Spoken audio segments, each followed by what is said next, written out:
तो दोस्तों आज हो गई है 4 दिसंबर 2020 और आज की बड़ी खबरें मुख्य समाचार एचएनआई न्यूज पर आपके लिए लेकर आए हैं। दोस्तों एक एक करके तमाम बेहद बड़ी खबरें जानेंगे। तो वहीं दोस्तों अगर आप लोग भी केंद्र सरकार को किसान विरोधी सरकार मानते हैं तो अभी चैनल को सब्सक्राइब करके वीडियो को लाइक करके किसानों के हित में अपना समर्थन जरूर दर्ज करवाइए। तो चलिए दोस्तों पहली बड़ी खबर आप सभी को बताते चलें। यूपी में लव जिहाद अध्यादेश को सुप्रीम कोर्ट में चुनौती, याचिकाकर्ताओं ने क्या कुछ दी है दलील आपको बताते चलें। यूपी सरकार द्वारा लाए गए धर्मांतरण अध्यादेश को सुप्रीम कोर्ट में चुनौती दी गई है। 2 वकीलों और एक कानून शोधकर्ता ने इस मामले में याचिका दाखिल की गई है। याचिका में कहा गया है कि अध्यादेश का दुरुपयोग किसी को भी गलत तरीके से फंसाने के लिए किया जाएगा और अराजकता पैदा की जाएगी। याचिकाकर्ताओं ने शीर्ष अदालत से अध्यादेशों को अवैध और असंवैधानिक करार देने की मांग की है। दायर याचिका में कहा गया है कि अध्यादेश संविधान के तहत मौलिक अधिकारों के खिलाफ है। यह किसी व्यक्ति का अधिकार है कि वह अपने जीवन साथी का चयन करे और सरकार नागरिकों के इन अधिकारों के खिलाफ काम नहीं कर सकती। गौरतलब है कि यूपी के मुख्यमंत्री योगी ने विधानसभा उपचुनाव के दौरान ऐलान किया था कि प्रदेश में लव जिहाद को लेकर एक कानून लाया जाएगा। यूपी की कैबिनेट ने 24 नवंबर को गैर कानूनी धर्मांतरण विधेयक को मंजूरी दी थी। इस कानून को तोड़ने पर कम से कम 15,000 रुपए जुर्माना और 1 से 5 साल तक की सजा हो सकती है और इसी को लेकर सुप्रीम कोर्ट में एक याचिका दायर की गई है। लव जिहाद अध्यादेश को सुप्रीम कोर्ट में मिली है चुनौती। वहीं दोस्तों अगली खबर में जान लेते हैं। पंजाबी एक्टर के ट्वीट पर बोले हैं पत्रकार, मुसलमानों के बाद अब सिखों को कहना पड़ रहा है हम आतंकी नहीं हैं। आपको बताते चलें देश के अन्नदाता सड़कों पर 3 कृषि कानून के विरोध में जहां प्रदर्शन कर रहे हैं, वहीं 3 कृषि कानूनों को पास किया गया है और बिना किसानों से चर्चा किए अब किसान इसको वापस लेने की मांग कर रहे हैं। लेकिन हमेशा की तरह मोदी सरकार की किरकिरी होने के बाद बीजेपी नेता, मीडिया और बीजेपी आईटी सेल बचाव में आ गया है। सरकार के इस बचाव में बीजेपी नेता, मीडिया और बीजेपी आईटी सेल इतना नीचे गिर गई है कि उन्होंने किसानों को आतंकवादी तक बता दिया है। बीजेपी के कई प्लेटफॉर्म से और मीडिया में किसानों को खालिस्तानी आतंकवादी तक बोला जा रहा है, मगर किसान फिर भी चुप हैं और आंदोलन अपना कर रहे हैं। और इस खबर को शेयर करते हुए मशहूर पंजाबी सिंगर दिलजीत दोसांझ ने ट्विटर पर लिखा कि एक किसान के बेटे सुखबीर सिंह की जम्मू कश्मीर में ड्यूटी करते समय शहादत हो गई। हम किसान हैं, आतंकवादी नहीं। दिलजीत के इस भावुक ट्वीट को रीट्वीट करते हुए वरिष्ठ पत्रकार विनोद कापड़ी ने हैरानी जताते हुए लिखा कि दिलजीत का ये ट्वीट दिल चीर गया है। मुसलमानों के बाद अब सिखों को कहना लिखना पड़ रहा है कि हम आतंकवादी नहीं हैं। क्या देश बना दिया है आपने मोदी जी। ये बड़ी खबर दोस्तों सामने निकल के आई है। इसी के साथ अगली बड़ी खबर आपको बताते चलें। जहां एक तरफ बिहार चुनाव में बीजेपी कहती है कि सभी बिहारियों को फ्री वैक्सीन मिलेगी, बाद में कहती है नहीं मिलेगी। मोदी जी आपका स्टैंड क्या है, ये कहा है राहुल गांधी ने। आपको बताते चलें राहुल गांधी ने प्रधानमंत्री नरेंद्र मोदी के किसानों की आय दोगुनी करने के दावे पर तंज कसते हुए कहा कि ये सूट बूट वालों की सरकार है। आपको आगे दोस्तों बताते चलें इसके साथ ही राहुल गांधी यह भी कह रहा है कि मोदी सरकार किसानों के साथ बातचीत का सिर्फ ढकोसला कर रही है। प्रधानमंत्री को अपना अहंकार छोड़कर किसानों को उनके अधिकार देने चाहिए। वहीं अब कांग्रेस नेता राहुल गांधी ने मोदी सरकार को कोरोना वैक्सीन को लेकर भी घेरा है। राहुल गांधी ने मोदी से इस मुद्दे पर उनके स्टैंड के बारे में सवाल किया है। राहुल गांधी ने एक ट्वीट कर कहा कि पीएम कहते हैं सभी को वैक्सीन मिलेगी, बिहार चुनाव में बीजेपी कहती है सभी को फ्री वैक्सीन मिलेगी, अब सरकार कह रही है कि कभी नहीं कहा कि सभी को वैक्सीन मिलेगी। प्रधानमंत्री का इस मुद्दे पर क्या स्टैंड है। आपको बता दें कि कोरोना वैक्सीन मामले में केंद्रीय स्वास्थ्य सचिव राजेश भूषण ने प्रेस कॉन्फ्रेंस में एक सवाल के जवाब में हैरानीजनक बयान दिया था। केंद्रीय स्वास्थ्य सचिव का कहना है कि केंद्र सरकार ने पूरे देश में कोरोना टीकाकरण की बात कभी भी नहीं की थी। गौरतलब है कि प्रधानमंत्री मोदी अपने संबोधन में कई बार कह चुके हैं कि कोरोना वैक्सीन बनने के बाद देश भर के लोगों तक इसे जल्द से जल्द पहुंचाया जाएगा और इसी पूरे मामले पर राहुल गांधी ने एक बार फिर से घेरा है केंद्र की मोदी सरकार को। आरएसएस एक फांसीवादी संगठन है जो भारत के लोगों के लिए खतरा है, ये बात कही है ऑस्ट्रेलियाई सांसद ने। ऑस्ट्रेलिया की संसद में भारत में ऑस्ट्रेलियाई उच्चायुक्त बैरी ओ'फैरल के इस्तीफे की मांग की गई है। ये मांग सांसद जैनेट राइस ने की है। जैनेट ने अपनी इस मांग का कारण बैरी ओ'फैरल की हाल ही में हुई राष्ट्रीय स्वयं सेवक संघ यानी कि आरएसएस प्रमुख मोहन भागवत से मुलाकात को बताया है।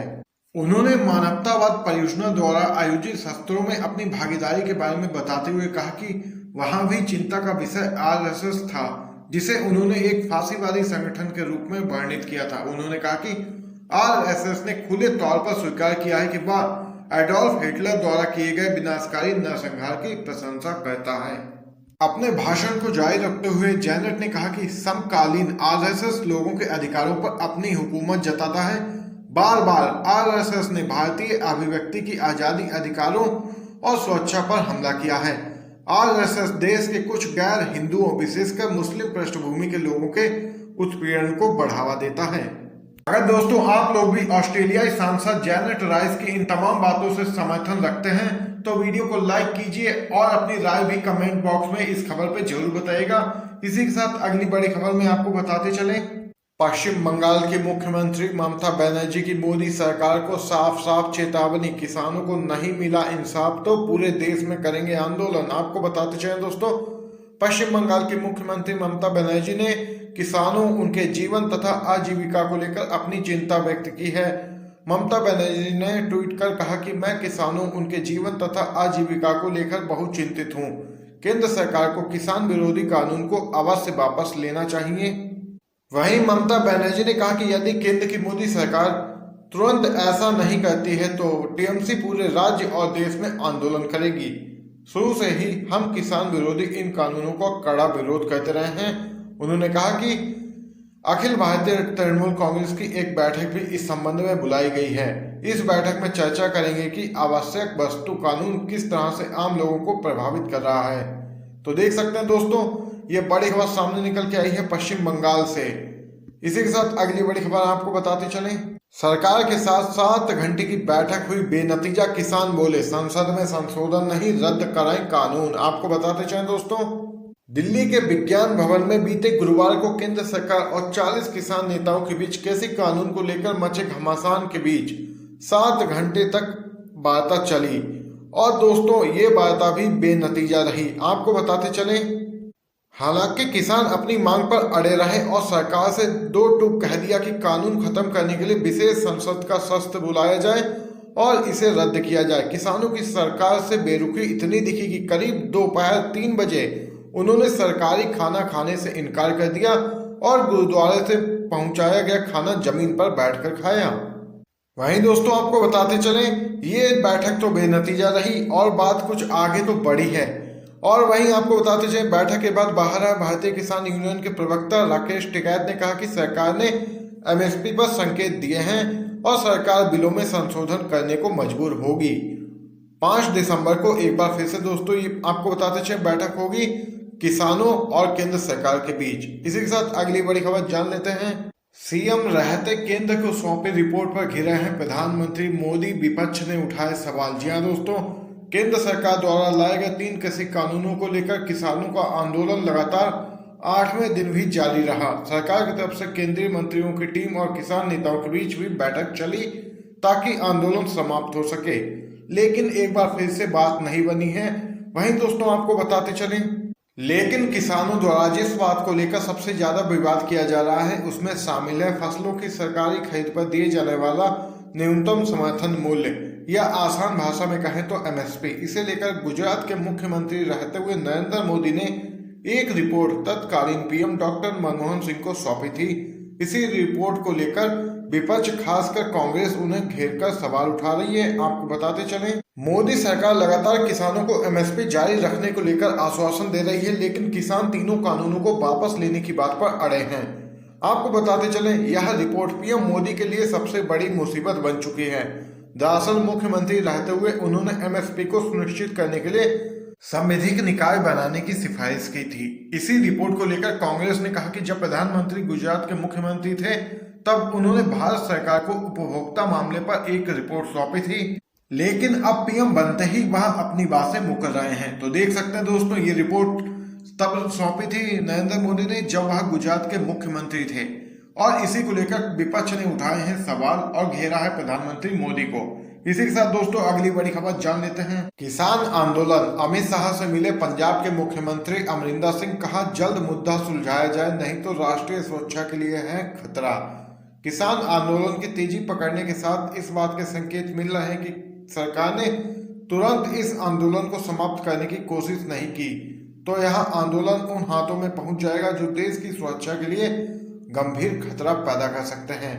आपको बताते चलें दोस्तों, सूत्रों के अनुसार पंजाब के मुख्यमंत्री कैप्टन अमरिंदर सिंह ने बीते गुरुवार को गृह मंत्री अमित शाह से हुई मुलाकात में खुफिया एजेंसियों की वह जानकारी साझा की जिसमें साफ संकेत दिए गए हैं कि खालिस्तान समर्थकों का एक बड़ा वर्ग किसान आंदोलन पर निगाहें लगाए बैठा है और मौका पड़ते ही वह आंदोलनकारियों के बीच घुसकर अपने इरादों को अंजाम देने की भी कोशिश कर सकता है। आपको बताते चलें दोस्तों, कैप्टन अमरिंदर सिंह ने गृह मंत्री से हुई चर्चा का पूरा ब्यौरा तो नहीं दिया, लेकिन इस बात की पुष्टि की है कि उन्होंने गृह मंत्री को बता दिया है कि किसानों के आंदोलन को तुरंत खत्म कराने की जरूरत है क्योंकि लंबा आंदोलन देश की सुरक्षा के लिए गंभीर संकट खड़ा कर सकता है।